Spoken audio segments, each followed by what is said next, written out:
Vicky, this is Kapil Sharma. Hi Kapil, hi this is Lalwani, अगर तू मुझे मिल गया ना, तू इतना घटिया आदमी है, तेरी माँ की चिंता है। You can't speak to me like this. तो तेरी बेटी मिलता तो ना चाहती है, लेकिन अब के बारे में कैसे कपिल शर्मा ने सुमन चक्रवर्ती को धोखा दिया? क्या कपिल शर्मा, जिन्हें हम कॉमेडी का बेताज बादशाह कहते हैं, असल में वो एक नकलची है?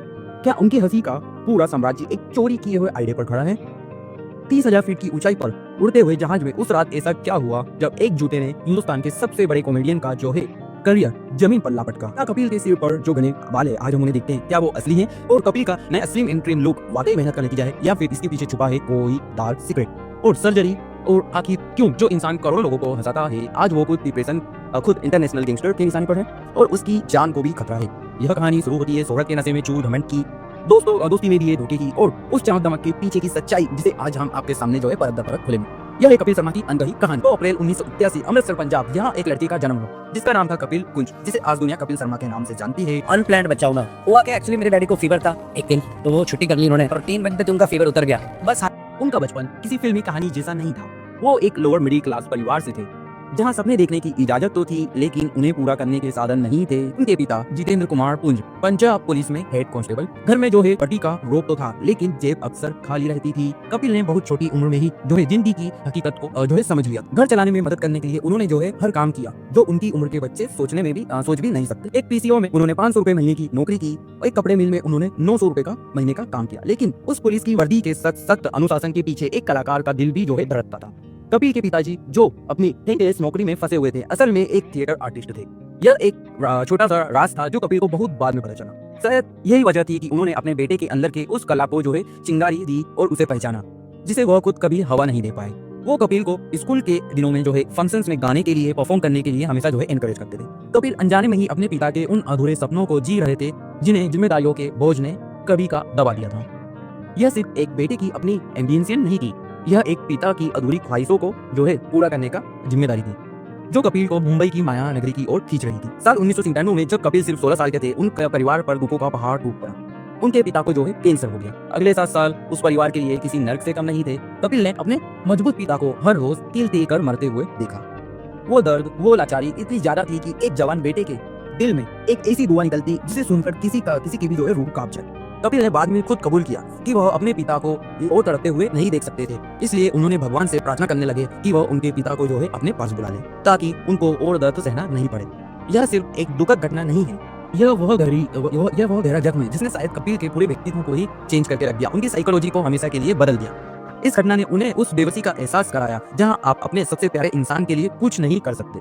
2004 में उनके पिता का जो है निधन हो जाता है। सरकारी नियमों के मुताबिक कपिल शर्मा को उनके पिता की जगह पुलिस में हेड कांस्टेबल की जो है जॉब ऑफर की गई। एक सुरक्षित भविष्य, एक स्थिर तनख्वाह और एक सेटल्ड जिंदगी, लेकिन कपिल ने उसे ठुकरा दिया। यह सिर्फ एक जो है करियर का फैसला नहीं था, यह उस लाचारी भरी जिंदगी का एक जो है सिंबॉलिक था जो उन्होंने देखा था, जो उनके पिताजी ने जी थी। उन्होंने एक रास्ता चुना जो कोई सिक्योरिटी भरा नहीं था, लेकिन वो अपनी किस्मत के मालिक खुद बन सकते थे। उनके बड़े भाई को उनके पिताजी वाली नौकरी मिल गई, लेकिन कपिल ने अपने लिए कांटों भरा रास्ता चूज किया। अपनी शर्त पर वो मुंबई के सपने देखने लगे। कपिल पहले जो है अपने कॉलेज के दिनों में थिएटर करने लगे। वहाँ उन्होंने अपनी कला को जो है मांझा। उनका पहला ब्रेक आया 2007 में the great Indian laughter challenge के 3रे सीजन के साथ। लेकिन कहानी इतनी सीधी नहीं थी। जब अमृतसर में ऑडिशन हुए तो उन्हें जो है सीधा रिजेक्ट कर दिया गया। आपने अपने ही शहर में ऐसी बेइज्जती किसी भी उभरते हुए कलाकार का दिल जो है तोड़ सकती, लेकिन कपिल के अंदर की आग शायद कुछ और ही ज्यादा तेज थी। एक दोस्त के कहने पर वो जो है दिल्ली जाकर ऑडिशन देते हैं। इस बार किस्मत ने दरवाजा खटखटाया और उन्हें जो है चुन लिया गया। यह सिर्फ एक टीवी शो में एंट्री नहीं थी, यह उस सिस्टम को, उन जजों को, उस लड़के का जवाब था जिसे उसके अपने ही शहर में जो है नाकाबिल समझकर रिजेक्ट कर दिया गया था। और कपिल ने इस मौके को दोनों हाथों से जो है लपक लिया। एक के बाद एक धमाकेदार परफॉर्मेंस ने उन्होंने न सिर्फ जजों का बल्कि पूरे देश का दिल जीत लिया। वो उस सीजन के जो है विनर बने। यह जीत सिर्फ एक ट्रॉफी नहीं थी, यह उस बड़े रिस्क का इनाम था जो उन्होंने पुलिस की नौकरी छोड़कर लिया था। The great Indian laughter challenge जीतने पर उन्हें जो है पूरे 10 लाख रुपए का इनाम भी मिलता है। उस जमाने में यह रकम काफी बड़ी होती थी, खासकर उस लड़के के लिए जिसने 500 से 900 रुपए के महीने पर काम किया हो। लेकिन कपिल ने उन पैसों से अपने लिए ना तो कार ली ना तो घर लिया। वो चाहते तो कार और घर खरीद सकते थे, लेकिन उन्होंने अपनी पहली बड़ी कमाई का एक पैसा अपनी बहन की शादी में लगा दिया। यह एक बेटे और भाई का फर्ज था। लेकिन इस एक काम ने अनजाने में ही उनके दिमाग में एक मसीहा कॉम्प्लेक्स या सबका उद्धार करने वाले की सोच को जन्म दिया। पिता के जाने के बाद अब परिवार के नए मुखिया थे कपिल। सबके पालना। यह सोच उनके दिमाग में इतनी गहरी बैठ गई कि आगे चलकर यह अपने साथ काम करने वालों को सिर्फ को आर्टिस्ट नहीं बल्कि अपने एहसानों के नीचे दबे हुए लोग समझने लगे। इस जीत ने उनके लिए कॉमेडी सर्कस जैसे शो के दरवाजे खोल दिए जहां उनको समझने लगे। इस जीत ने उनके लिए कॉमेडी सर्कस जैसे शो के दरवाजे खोल दिए जहां उन्होंने लगातार 6 सीजन जीतकर अपनी बासात कायम की। लेकिन इसी कामयाबी के साथ उनके अंदर यह विश्वास भी मजबूत होता जा रहा था कि वह सिर्फ एक कलाकार नहीं बल्कि दूसरों के करियर बनाने वाले गॉड फादर हैं। और यह सोच आगे चलकर उनके पतन का कारण बनी। लगातार 6 बार उन्होंने लाफ्टर शो चैलेंज जीता। लगातार सफलता के बाद कपिल शर्मा ने अपनी जिंदगी का सबसे बड़ा दांव खेला। उन्होंने अपनी खुद की प्रोडक्शन कंपनी K9 बनाई और 22 जून 2013 को कलर्स टीवी पर अपना show comedy nights with Kapil launch किया, जो वो इंडिया टेलीविजन के इतिहास में किसी चमत्कार से कम नहीं था। यह शो रातों रात भारत का सबसे ज्यादा देखा जाने वाला TV show, scripted TV show बन गए। कपिल शर्मा अब सिर्फ एक कॉमेडियन नहीं बल्कि एंटरटेनमेंट ऑफ द ईयर बन चुके थे। शो का फॉर्मेट बहुत सिंपल था लेकिन अचूक था। कुछ मजेदार किरदार जैसे दादी, बुआ, पलक जो स्केच कॉमेडी करते थे और फिर बॉलीवुड के बड़े बड़े सितारे अपनी फिल्मों को प्रमोट करने आते थे। यह शो हर हफ्ते पूरे देश के लिए एक फैमिली रिचुअल्स जैसा बन गया था। दादी का सगुन की पप्पी, बुआ का शादी ना होना और पलक का अजीबोगरीब डांस लोगों को हंसा कर लोटपोट कर देता था। कपिल ने भारतीय परिवारों के 2 सबसे बड़े शो फिल्म और कॉमेडी को एक साथ मिलाकर मनोरंजन का एक ऐसा कॉकटेल तैयार किया था जिसका नशा पूरे देश पर छा गया था। इस शो की असफलता से कपिल को उस आसमान पर पहुंचा दिया जहां से नीचे देखना भी मुश्किल था। लेकिन जिस चमक दमक वाली कहानी का एक पहलू था जो अक्सर सुर्खियों से दूर रहा। कपिल शर्मा का एक तरफ क्रिएटिव और जीनियस के तौर पर देखा जा रहा था, जिसने भारतीय टीवी पर कॉमेडी का एक नया फॉर्मेट इजाद किया था। लेकिन सच यह है कि कॉमेडी नाइट्स विद कपिल जो कि उसका फॉर्मेट था काफी हद तक एक British show the Kumar jet का फॉर्मेट है, नंबर 42 से इंस्पायर था, जो कि मार्स का कॉन्सेप्ट लगभग हूबहू यही था। एक ब्रिटिश इंडियन परिवार जो अपने घर में बने एक स्टूडियो में सेलिब्रिटी से चैट शो होस्ट करता है। शो में परिवार के लोग खासकर दादी मेहमानों का इंटरव्यू में दखलंदाजी देती है और उनसे अजीबोगरीब सवाल पूछती है। यह कॉमेडी नाइट्स के फॉर्मेट से इतना मिलता जुलता था कि इसे सिर्फ एक इत्तेफाक नहीं कहा जा सकता। यह पूरा की पूरा कॉपी किया गया था। यह सच्चाई कपिल की सेल्फ मेड जीनियस वाली इमेज को सबसे बड़ा धक्का पहुंचाती है। यह बताती है कि उनकी सबसे बड़ी कामयाबी एक ओरिजिनल क्रिएशन नहीं बल्कि एक शानदार अपडेशन था किसी शो का। बाद में उनके शो के राइट्स पर एक stand up comedian Abhijeet Ganguly ने अपना जोक छुड़ाने का आरोप भी लगाया। अभिजीत का कहना है कि उनका एक जोक जो कि भारतीय क्रिकेटर के बॉलर और उनके छोटे भाई होने पर था, उसे द कपिल शर्मा के शो में कीकू सागा ने लगभग हूबहू कॉपी कर ली। यह सब मिलकर एक ऐसे पैटर्न की ओर इशारा करता है जहां पर क्रिएटिविटी अक्सर उधार ली गई थी। कपिल एक शानदार परफॉर्मर और एक चालाक प्रोड्यूसर भी थे, लेकिन शायद एक ओरिजिनल क्रिएटर वो कभी नहीं थे। मार्च 2017 में कपिल शर्मा और उनकी टीम ऑस्ट्रेलिया में एक कामयाब शो करने के बाद मेलबर्न से मुंबई की ओर लौट रही थी। बिजनेस क्लास में सफर कर रहे कपिल ने ग्लेनफिश विस्की की एक पूरी बोतल खत्म कर दी थी और बुरी तरीके से नशे में थे। जैसे ही केबिन में खाना परोसना शुरू किया गया तो उनकी टीम में कुछ लोगों ने खाना खाना शुरू कर दिया। यह देखकर कपिल का पारा 7वें आसमान पर पहुंच गया। चश्मदीदों के मुताबिक वो अपनी सीट से उठे और चिल्लाने लगे, जब मैंने खाना नहीं शुरू किया तो तुम लोगों ने कैसे खा लिया। उनकी आवाज इतनी तेज थी कि फ्लाइट के बाकी यात्री भी सहम गए। उनकी टीम डर गई और लगभग आधे सदस्यों ने खाना नहीं खाया, थाली वापस पहुंचा दी। और यह सिर्फ खाने को लेकर एक छोटी सी नाराजगी नहीं थी, यह उस अहंकार का ज्वालामुखी था जो सफलता के नशे में फट पड़ा था। कपिल के लिए यह उनके रुतबे को, उनके अधिकार को चुनौती थी। वो यह बर्दाश्त नहीं कर सकते थे कि उनकी प्रजा ने राजा से पहले भोजन कैसे कर लिया। इन तनाव के माहौल में सुनील ग्रोवर ने बीच में आकर थोड़ा उन्हें समझाने की कोशिश करी, लेकिन कपिल शांत होने की जगह उन्हें ही चिल्लाने लग गए। ये सब आग में घी डालने जैसा हो गया। कपिल का सारा गुस्सा सुनील पर ही उतर गया। उन्होंने अपना जूता उतारा और सुनील को दे मारा। वो यहाँ नहीं रुके, उन्होंने सुनील की कॉलर पकड़ी और उन्हें एक के बाद एक कई थप्पड़ भी मारे। लेकिन शारीरिक हमले से ज्यादा उन्हें जहरीले शब्द लगे। वो अपनी पूरी टीम पर चीख रहे थे, तुम लोगों को मैंने बनाया है, सबका करियर खत्म कर दूंगा। फिर उन्होंने सुनील को निशाना बनाया और उसे पुरानी टीम को बाहर निकाला जो उनके दिल में दबी हुई थी। सुनील ने कुछ समय पहले कपिल का शो छोड़कर अपना शो शुरू करने की कोशिश की थी, जो फ्लॉप हो गया था। कपिल ने उस पर नमक चढ़ जख्म पर नमक चढ़ते और कहा कि तू तो गया था ना, वापस आ गया। यह लड़ाई खाने को लेकर नहीं थी, यह पावर प्ले था। सुनील ग्रोवर की बढ़ती लोकप्रियता और उनका टैलेंट कपिल के सिंहासन के लिए एक खतरा था। सुनील को शो छोड़ना कपिल के अधिकार को एक चुनौती थी और उनकी वापसी कपिल के दिमाग में एक हार थी। और यह हिंसा उस दबी हुई इनसिक्योरिटी का नतीजा थी जो कोई साइट के एक राजा को टक्कर देने की हिम्मत कैसे कर सकता है। यह सुनील को उनकी औकात दिखाने का एक और तरीका था। दिलचस्प बात यह है कि यह घटना गुरुवार को हुई थी, लेकिन खबर शनिवार को बाहर आई और इस खबर को लीक होने से ठीक पहले कपिल ने अचानक सोशल मीडिया पर अपनी लंबी समय से गर्लफ्रेंड रही गिन्नी चक्कर के साथ अपने रिश्ते का ऐलान कर दिया। इसे एक सोची समझी PR स्ट्रेटेजी के तौर पर देखा गया ताकि मीडिया का ध्यान इस बदसुलत लड़ाई से हटाया जा सके। लेकिन तब बहुत देर हो चुकी थी। इस एक घटना के बाद शो की जान कहे जाने वाले सुनील ग्रोवर, अली असगर और चंदन प्रभाकर ने शो छोड़ दिया। कपिल का हंसता खेलता साम्राज्य पूरा टूट गया और सुनील ग्रोवर के जाने के बाद शो की आत्मा ही चली गई। TRP मानो गिरने लगी और कपिल की जिंदगी पटरी से उतर गई। फिरंगी बॉक्स ऑफिस पर बुरी तरीके से पीट गई, जिससे उन्हें भारी पैसों का नुकसान हुआ। जो आदमी कल तक कामयाबी के शिखर पर था, अब वो गहरे डिप्रेशन, शराब की लत और यहाँ तक कि आत्महत्या के ख्यालों में जूझ रहा था। वो दिन में शराब पीने लगे और अक्सर शूट कैंसिल कर देते। एक बार तो उन्होंने शाहरुख खान और अजय देवगन को कम से कम 4 घंटे इंतजार कराया और उसके बाद जो है शूट को जो है रद्द कर दिया। यह कितनी बड़ी विडंबना है कि जो इंसान दावा करता था कि उसने सबके करियर बनाया, वो अब खुद अपने करियर को तबाह करने पे तुला हुआ था। सफलताओं का नशा अक्सर इंसान को चकनाचूर कर देता है। अब सामने थी एक कड़वी अकेली हकीकत, जब कोई इंसान अपनी गलतियों का सामना नहीं कर पाता तो वह दुनिया पर जो है इल्जाम लगाने लगता है। कपिल ने भी यही किया। उन्होंने एक पत्रकार को फोन पर गालियों से भरी धमकी दी, जिसकी रिकॉर्डिंग लीक हो गई और एक के बाद एक विवाद बढ़ता गया। आप भी सुनिए। हाय कपिल, हाय दिस इज तालवानी, अगर तू मुझे मिल गया ना, तू इतना घटिया आदमी है, तेरी बात की चिंता में you can't speak to me like this. तेरी बेटी मेरे साथ सोना चाहती है टिकटॉक के बारे में। एक और मौके पर उन्होंने नशे में प्रधानमंत्री मोदी जी को टेक करते हुए बीएमसी में भ्रष्टाचार की शिकायत कर दी, जैसे कि पूरा सिस्टम उनके खिलाफ साजिश कर रहा हो। यह व्यवहार अपनी जिम्मेदारी से भागने का एक क्लासिक उदाहरण था। खुद के अंदर झांकने के बजाय उन्होंने अपने पतन का दोष नेगेटिव मीडिया कवरेज और सिस्टम पर जो है मर दिया। यह एक ऐसे इंसान की प्रतिक्रिया थी जिसका अहंकार इतना बड़ा हो चुका था कि वह असफलता को स्वीकार ही नहीं कर पा रहा था। कहा जाता है कि इस मुश्किल दौर में शाहरुख खान ने उनसे अपनी कार में अकेले में बात की और उन्हें कुछ सलाह भी दी, जिसने उन्हें ठीक होने में काफी मदद की, पहला कदम उठाने में मदद की।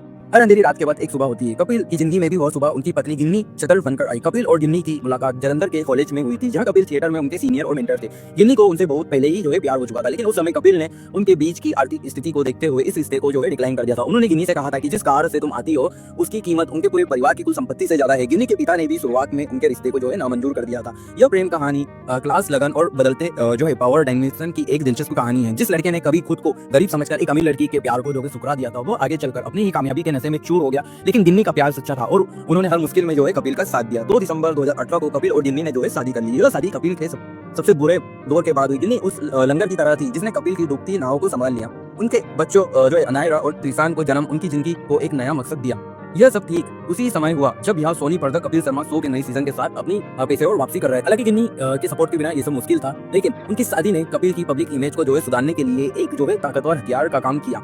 एक फैमिली मैन की कहानी ने उनकी एक अहंकारी, बदतमीजी और शराबी की इमेज को जो है नरम करने में मदद की। यह वापसी सिर्फ एक नए शो की नहीं थी, वह दुनिया के सामने एक नए ज्यादा मेच्योर कपिल शर्मा को पेश करने की थी, जिसमें उनकी पत्नी और उनका परिवार बदलाव का सबसे बड़ा सबूत थे। यह एक स्ट्रेटेजिक रीसेट बटन था जिसने दर्शकों को उनकी पिछली गलतियों को माफ करने और इस नए सुधरे हुए व्यक्तित्व को अपनाने का एक मौका दिया। कपिल ने वापसी तो कर ली, लेकिन उनकी कॉमेडी में पुरानी बात नहीं थी। समय के साथ उनके शो के ह्यूमर के खिलाफ जो है आलोचना बढ़ने लगी। इसे अक्सर जो है दोहराव वाला, अजीब और जो है समयग्रस्त बताया जाने लगा। उनकी कॉमेडी में पत्नियों पर किए जाने वाले जो है मिस कम्युनिकेट और शारीरिक मजाक, बनावट मजाक को खासकर जो है सुमोना चक्रवर्ती, अर्चना पूरन सिंह पर जो है क्लासिक ह्यूमर पर बहुत ज्यादा निर्भर रहने लगे।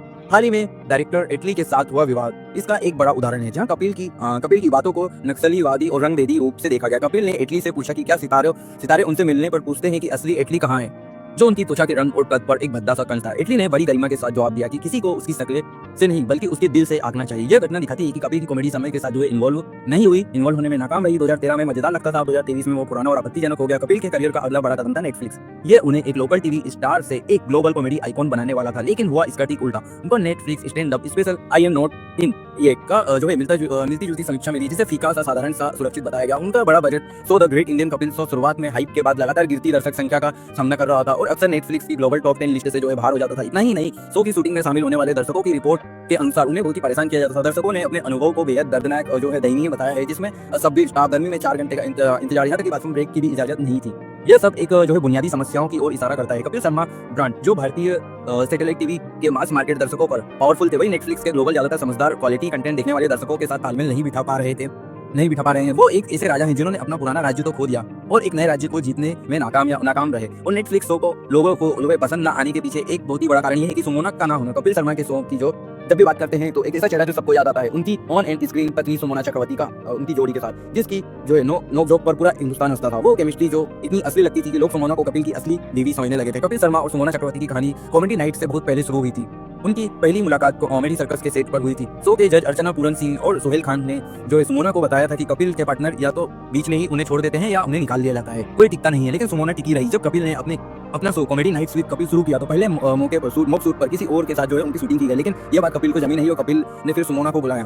फिर इस तरह बिट्टू शर्मा की पत्नी मंजू का किरदार जो है सुमोना की झोली में आ गया। उनकी केमिस्ट्री इतनी जबरदस्त थी कि लोग उन्हें सच में पति पत्नी समझने लगे थे। कपिल के शो में सुमोना का किरदार एक ऐसी पत्नी का था जिसको पति उससे कभी गंभीरता से नहीं लेता था। खासतौर पर उसके बड़े फोटो का, उसके मुंह का, कपिल जोक्स का जो है परमानेंट टारगेट बन गए थे। बदत जैसे होठ है तेरे, बड़े अजीबोगरीब मुंह है तेरा, इस तरह के मजाक हर एपिसोड में दोहराए जाते थे।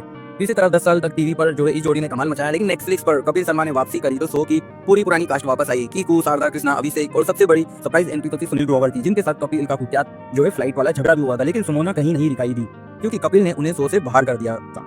और सबसे चौंकाने वाली बात तो यह है कि उन्हें इस बारे में बताया तक नहीं गया। लेकिन क्या यह पूरी सच्चाई थी? अंदर के सूत्रों की माने तो कहानी कुछ और ही थी। एक रिपोर्ट के मुताबिक सुमोना इस फैसले से बहुत ही ज्यादा अपसेट और गुस्से में थी। उन्हें उम्मीद थी कि जब भी शो आएगा तो पूरी पुरानी कास्ट को एक साथ लाया जाएगा, लेकिन उन्हें कपिल की तरफ से ना तो कोई कॉल गया ना ही कोई मैसेज। हालांकि सुमोना आज भी पब्लिक में यही कहती है कि उनके और कपिल के बीच सब कुछ ठीक है, लेकिन सच क्या है यह तो शायद उन दोनों के अलावा कोई और नहीं जानता। सुमोना के इस किस्से से यह बात तो साफ हो गई कि शोबिस की दुनिया में अपना चेहरा अपनी किस्मत है और कपिल शर्मा ने इस किस्मत को चमकाने के लिए कोई कसर नहीं छोड़ी। और जी हाँ दोस्तों, आपने गौर किया होगा कि हाल ही के सालों में कपिल शर्मा की फिजिकल अपीयरेंस में एक जबरदस्त जो है बदलाव आया है। उन्होंने काफी वजन जो है कम किया है, जिससे उनका जो है लाइन पहले से जो है पतली हो गई है, दुबला पतला शरीर हो गया। कपिल ने इसे बताया है कि एक जो है डिसिप्लिन लाइफस्टाइल और इंटरमीडिएट फास्टिंग और वर्कआउट से उन्होंने इस शरीर को ऐसा बनाया है। लेकिन सोशल मीडिया पर अटकलों का बाजार गर्म है। कई लोगों का मानना है कि इस बदलाव के पीछे डाइट और एक्सरसाइज का नतीजा बिल्कुल नहीं है, बल्कि इसके पीछे जो है उन्होंने वेट लॉस के इंजेक्शन वगैरह और दवा और सर्जरी कराई है, इस कारण उनका वेट लॉस हुआ है। और बादशाह पर भी ऐसे आरोप लगे हैं जैसे कि आपको पता होगा। लेकिन कपिल के बदलाव की कहानी सिर्फ उनके वजन तक सीमित नहीं है, उनके बालों का भी राज शायद सबसे बड़ा और सबसे ज्यादा चर्चित रहस्य है। अगर आपने उनके करियर की शुरुआती दिनों की तस्वीरें देखी होगी तो यह तो साफ था कि वो मेल पैटर्न बॉल्डनेस का सामना कर रहे थे।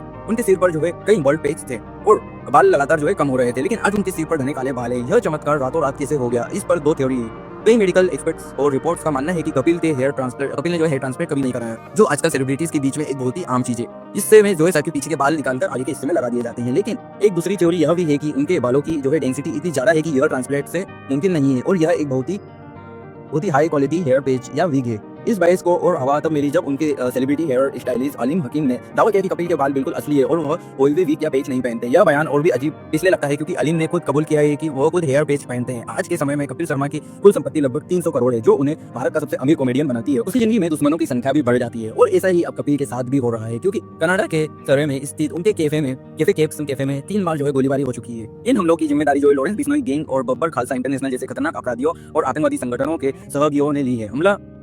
हमलों की वजह भी उतनी ही डरावनी है। सलमान खान को शो में बुलवाना, निहंग सिखों के बारे में कथित तौर पर अपमानजनक टिप्पणी करना और सीधी फिरौती, यह सिर्फ और विवाद नहीं है, यह जानलेवा हमले हैं। उनकी सफलता ने अनजाने में उन्हें शोबिस की गपशप की दुनिया से निकालकर संगठित अपराध के खतरनाक दायरे के बीच खींच लिया है। खैर, आप कपिल शर्मा को लेकर कैसे विचार रखते हैं? क्या कपिल शर्मा को भी आप भी पसंद करते हैं? अगर हाँ तो कौन सी किरदार को आप सबसे ज्यादा पसंद करते हैं कपिल शर्मा के? कमेंट करते जरूर बताएं। वीडियो पसंद आई हो तो वीडियो को लाइक कीजिए, हमारे चैनल को सब्सक्राइब कीजिए।